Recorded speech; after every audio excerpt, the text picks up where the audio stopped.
لكم ذنوبكم ومن يطع الله ورسوله فقد فاز فوزا عظيما أيها الأحباب الكرام সম্মানিত মুসল্লিনে কেরাম, আমরা সর্বপ্রথম সে মহান আল্লাহ রাব্বুল আলামিনের দরবারে লাখো শুকরিয়া জ্ঞাপন করছি, যিনি আমাদেরকে পবিত্র জুমার নামাজের জন্য এবং খুতবা শোনার জন্য একত্রিত করেছেন। সাথে সাথে দরুদ ও সালাম প্রেরণ করছি বিশ্ব মানবতার মুক্তির দিশারি, শান্তির দূত, আকায়ে নামদার তাজদার মদিনা, সরকার দো আলম সৈয়দুল মুরসালিন জনাবে রাসূলুল্লাহ সাল্লাল্লাহু আলাইহি ওয়াসাল্লামের শানে। সম্মানিত মুসল্লিগণ, আমি প্রথমে নিজের হেদায়েতের জন্য এবং আপনাদের সকলের হেদায়েতের জন্য মহান রব্বুল ইজ্জত ওয়াল জালালের দরবারে বিনীত প্রার্থনা করছি। আজকের খুতবায় যে বিষয়টি আলোচনা হবে, দুরুসু ওয়া ইবরুন মিন কিসসা কারুন। কারুন সে এক অহংকারী ধনাঢ্য ব্যক্তি ছিল। কোরআনে কারিমে তার এই ঘটনাটি কোট করেছেন। আজকে ওজারাতুল আওকাফ শুউনুল ইসলামিয়া থেকে এই বিষয়টি আমাদের জন্য নির্ধারণ করেছেন। এই কারণ সে কি আচরণ করেছিল অর্থ সম্পদের কারণে। এত সম্পদ আল্লাহ তাকে দান করেছিলেন, সম্পদের মুখে পড়ে সে দুনিয়াবাসীকে মানুষই মনে করত না। এই জন্য অহংকারীদের কি পরিণতি হয় সেটা আল্লাহ আমাদেরকে বুঝাতে চেয়েছেন। দুনিয়াতেও আমরা দেখতে পাই অনেকে অর্থকরীর কারণে এবং ক্ষমতার কারণে মানুষকে মানুষই মনে করে না, সেখান থেকে আমাদেরকে শিক্ষা নিতে হবে। আল্লাহ রাব্বুল ইজ্জত ওয়াল জালাল তিনি বলেন, লাকাদ কানা ফী কাসাসিহিম ইবরাতুন লিউলিল আলবাব মা কানা হাদিসান ইফতারা ওয়ালাকিন তাসদীকা আল্লাযী বাইনা ইয়াদাইহি ওয়া তাফসীলা কুল্লি শাইইন ওয়া হুদান ওয়া রাহমাতান লিকাওমিন ইউমিনুন। আল্লাহ তাআলা বলেন, আমি তার কিসসাকে, তার ঘটনাটিকে জ্ঞানবানদের জন্য কোরআনে কারিমে কোট করে দিয়েছি, যাতে করে যারা জ্ঞানবান এবং বুদ্ধিসম্পন্ন লোক সেখান থেকে ইবরত হাসিল করে শিক্ষা গ্রহণ করতে পারে। এটা কোরআনে কারিমে আল্লাহ বলেছেন, ওয়ালাকিন তাসদীকাল্লাযী বাইনা ইয়াদাইহি ওয়া তাফসীলান কুল্লি শাইইন ওয়া হুদান ওয়া রাহমাতান লিকাওমিন ইউমিনুন।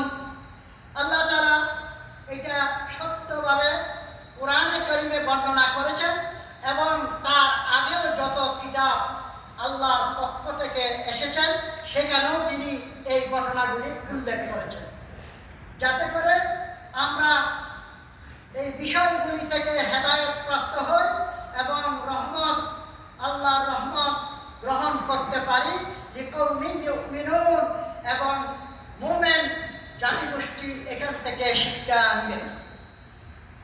অন্যত্র আল্লাহ তাআলা বলেন, ইন্না কারুনা কানা মিন কওমি মূসা ফাবাগা আলাইহিম ওয়া আতাইনাহু মিনাল কুনুজি মা ইন্না মাফাতিহু লাতানূ বিল আসবাতি উলিল কুওয়াহ ইয ক্বালা লাহু কওমুহু লা তাফরাহ ইন্নাল্লাহা লা ইউহিব্বুল ফারিহিন।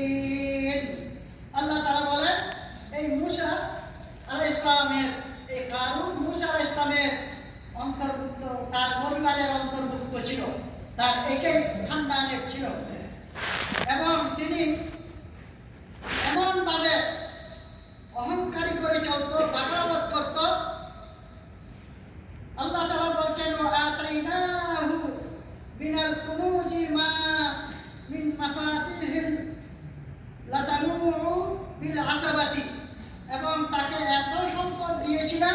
যা সম্পদশালী শক্তিশালী বহু লোক বহন করতে অক্ষম ছিল।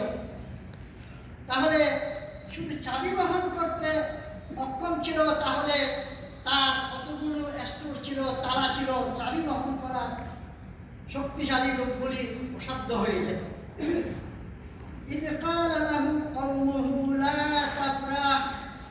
এবং তাকে বলা হলো, তুমি এত বেশি খুশি হলো না, কারণ আল্লাহ তাআলা আমাদেরকে বলেছেন, ইন্নাল্লাহা লা ইউহিব্বুল ফারিহিন, নিশ্চয় আল্লাহ অতি উৎসাহিত হয়ে আনন্দ উৎসবকারীদেরকে পছন্দ করেন না। এখানে আমাদের জন্য অনেক শিক্ষা রয়েছে, কারণ অর্থ করি পেলেই যে আমরা মানুষকে মানুষ মনে করব না, এমন যেন না হয়। আল্লাহ তাআলা কোরআনে কারিমে স্বয়ং নবী মুহাম্মদুর রাসূলুল্লাহ সাল্লাল্লাহু আলাইহি ওয়াসাল্লামের চাচার কথা উল্লেখ করেছেন। তিনি কি বলেছেন? তিনি বলেছেন যে তাব্বাত ইয়াদা আবি লাহাবিন ওয়া তাব, আমি আবু জাহেলের হাতকে ধ্বংস করে দিয়েছি। মা আগনা আনহু মালুহু ওয়া মা কাসাব, তার সম্পদ তার কোনো কাজে আসে নাই। সায়াসলা নারান যাতা লাহাব, এবং তাকে জাহান্নামে আগুনে নিক্ষেপ করা হলো। অথচ তখন তো সে জীবিত ছিল, কিন্তু তার দৃষ্টান্তটা আল্লাহ কেন এই কোরআনে আনলেন? যেহেতু অহংকারী, সে অহংকারের বশবর্ত হয়ে আল্লাহ রসুলকে পাত্তাই দেন নাই। আল্লাহ রসুল যখন তাকে সবাইকে ডাকলেন, ইয়া সাবাহা বলে সবাইকে ডাকলেন, তখন সবাই বললেন, আমাদেরকে কেন ডাকলেন, কি কারণে? তখন নবীজি বললেন, আমি যদি বলি এই পাহাড়ের পিছন থেকে একদল সৈন্য এসে তোমাদেরকে ধ্বংস করে দিবে, তোমরা কি তা মেনে নিবে? সবাই বললেন, বালা, অবশ্যই আমরা মানব, কারণ আপনি কখনো মিথ্যা বলেন নাই। আপনি হচ্ছেন আল আমিন আস-সাদিক, আপনি হচ্ছেন আমানতদার এবং সত্যবাদী, আপনি বলেন। তখন রাসূল সাল্লাল্লাহু আলাইহি ওয়াসাল্লাম কি বললেন? কুলু লা ইলাহা ইল্লাল্লাহ তুফলিহুন, তোমরা সকলে বলো আল্লাহ ছাড়া কোনো মাবুদ নেই, কোনো ইলাহ নেই, এটার মধ্যেই বালাই নিহিত রয়েছে। তখন আবু লাহাব, তাব্বাত লাকা ইয়া মুহাম্মদ, হে মুহাম্মদ তুমি ধ্বংস হয়ে যাও, এই জন্যই কি আমাদেরকে এখানে ডেকেছিলেন? কিন্তু আল্লাহ তাআলা আল্লাহ রসুলকে তো প্রতিষ্ঠা করেছেন, কিন্তু আবু লাহাবকে ধ্বংস করে দিয়েছেন। এই শিক্ষার থেকেও আমাদের শিক্ষণীয় বিষয় রয়েছে। হাদিস শরীফে এসেছেন, আন আবি হুরায়রা রাদিয়াল্লাহু আনহু قال من بدأ به عمله لم يسرع به نسبه। আল্লাহ তাআলা এটাই জানাই দিয়েছেন, হাদিসের মাধ্যমে আমাদেরকে এটাই জানিয়েছেন, মান বাদ্দা বিহি, যে ধীরগতি এবং অলস জাতি, তার পরিবার পরিজনও তাকে অ্যাক্টিভ করতে পারেন না। তাহলে আমাদেরকে কি হতে হবে? দুনিয়ার ব্যাপারেও যেমন অ্যাক্টিভ থাকবো, এবং ইসলামের ব্যাপারেও আমাদেরকে সচেষ্ট সচেতন থাকতে হবে, তাহলেই আমরা কামিয়াব হতে পারবো। আমাদেরকে কোরআন যে শিক্ষা দেয়, কোরআনই হচ্ছে আমাদের মূল গাইড, আমাদের জন্য গাইড করার জন্য, আমাদের শিক্ষার জন্য একমাত্র কিতাব হচ্ছে কোরআন। কিন্তু আমরা কোরআনকে বাদ দিয়ে দিয়েছি। আমার হুজুর কি বলেছেন, আমার পীর কি বলেছেন, এই নিয়ে আমরা পড়ে আছি, অথচ কোরআন থেকে কোনো ইবরাত আমরা হাসিল করছি না। কোরআন কি বলেছে? আমি আমার হুজুরের থেকে শুনবো অবশ্য, কিন্তু সেটা যাচাই করতে হবে কোরআন থেকে। এবং আমাদের অহংকারী যারা আছে তাদেরকেও সতর্ক থাকতে হবে। আল্লাহ তাআলা বলেন, ওয়াবতাগি ফীমা আতাকাল্লাহু দারাল আখিরাতা ওয়া লা তানসা নাসীবাকা মিনাদ দুনিয়া ওয়া আহসিন কামা আহসানাল্লাহু ইলাইকা ولا تبغي الفساد في الأرض إن الله لا يحب المفسدين আল্লাহ তাআলা তোমাকে দুনিয়ার জীবনে যা কিছু দিয়েছে, যে সম্পদ দিয়েছে, এবং সেগুলি তুমি আখিরাতের জন্য কাজে লাগাও। ওয়ালা তানসা নাসীবাকা মিনাদ দুনিয়া, এবং দুনিয়াদারের মধ্যে যারা রয়েছে তাদের হক সম্পর্কেও তুমি গাফেল হয়ে যেও না। ওয়া আহসিন কামা আহসানাল্লাহু ইলাইক, তুমি মানুষের প্রতি করুণাবান হও এবং ইহসান করো, কারণ আল্লাহ ইহসানকারীদেরকেই ভালোবাসে। ওয়ালা তাবগিল ফাসাদা ফিল আরদ, এবং দুনিয়াতে তুমি ফাসাদ সৃষ্টি করো না, বিশৃঙ্খলা সৃষ্টি করো না। ইন্নাল্লাহা লা ইউহিব্বুল মুফসিদিন, আর যারা দুনিয়াতে ফাসাদ সৃষ্টি করে আল্লাহ তাদেরকে পছন্দ করেন না। এখন এগুলি তো কোরআনের শিক্ষা, এখান থেকে শিক্ষা নিতে হবে। আমার দায়িত্বশীল আমার নেতা যতই অহংকারী হোক, আমি তার পক্ষেই আছি। যদি এই আচরণ হয় আমাদের, তাহলে তো আল্লাহ আমাদেরকে কল্যাণ দান করবেন। সম্মানিত মুসল্লিগণ, আমাদেরকে বুঝতে হবে আমরা আমাদের যে রূহ রয়েছে, ওয়াসআলুনাকা আনির রূহ কুলির রূহু মিন আমরি রাব্বি ওয়া মা উতীতুম মিনাল ইলমি ইল্লা কালিলা।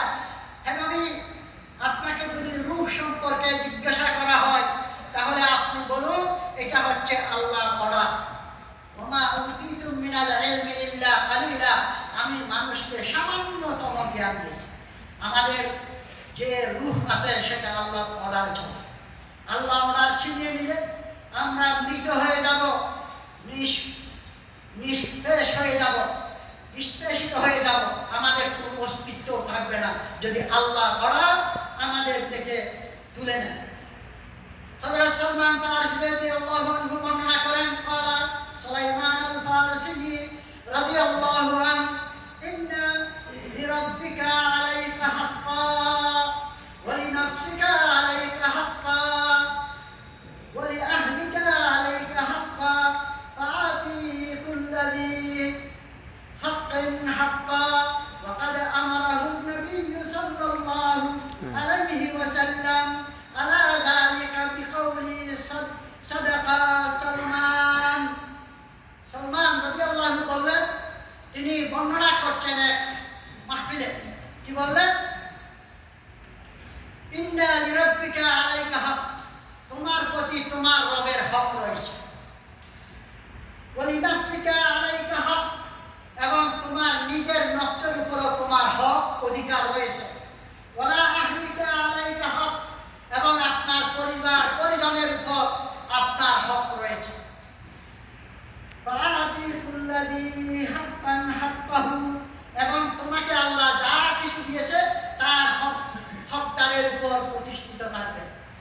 ওয়া কাদ আকাররাহু an-নাবিয়্যু সাল্লাল্লাহু আলাইহি ওয়াসাল্লাম, রাসূলুল্লাহ সাল্লাল্লাহু আলাইহি ওয়াসাল্লাম বলেন, যালিকা বিকাউলিহি সাদাকা সালমান।